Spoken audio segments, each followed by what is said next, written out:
ஃப்யூச்சரில் ஏன் கோல்டு ஏறணுங்கிறது தான் பெரிய கேள்வியாகவே இருக்குது. உதாரணத்துக்கு நம்ம இன்னத்த தேதியில் கோல்டு வந்து ஒரு ரிசர்வ் அசட்டாக பார்க்குறோம். அதுக்கு எகென்ஸ்டாக பணம் அடிச்சதெல்லாம் சார் சொன்ன மாதிரி 1970s முடிஞ்சு போச்சு. ஃப்யூச்சரில் ஏன் கோல்டு ஏறணும்? உதாரணத்துக்கு அது மனம் மின்னுது அப்படிங்கிறதுனாலயா? அப்படி இல்லை. இல்லை என்னோட முழு கேள்வி என்னென்னா, இண்டஸ்ட்ரியல் யூசேஜ் கிடையாது கோல்டுக்கு.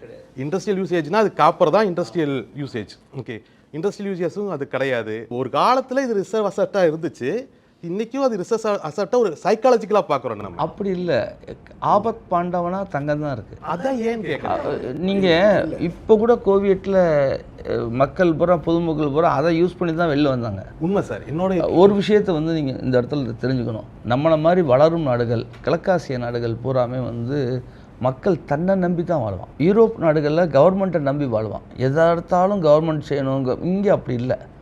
இங்கே வந்து சாதாரண மக்கள்லேருந்து பெரிய மக்கள் வர அந்த ரிசோர்ஸ் சேவிங்ஸ், அதாவது நம்மளுடைய டிஎன்ஏலேயே உள்ள ஒரு விஷயம் வந்து தனக்கும் தன்னை சார்ந்தவர்களுக்காகவும் சேர்த்து வைக்கிறது.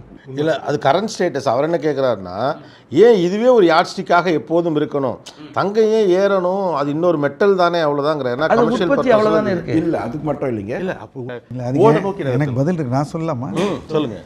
அதாவது தங்கம் வந்து ரேராக இருக்கிறது எல்லாம் கோல்டு ஆகிட முடியாது. ஏன்னா கோல்டுங்கிறது ட்ரெடிஷ்னலாக அக்செப்டட் ஒன்று. அது time tested, for centuries tested. அது லிமிட்டடாக தான் கிடைக்கிது.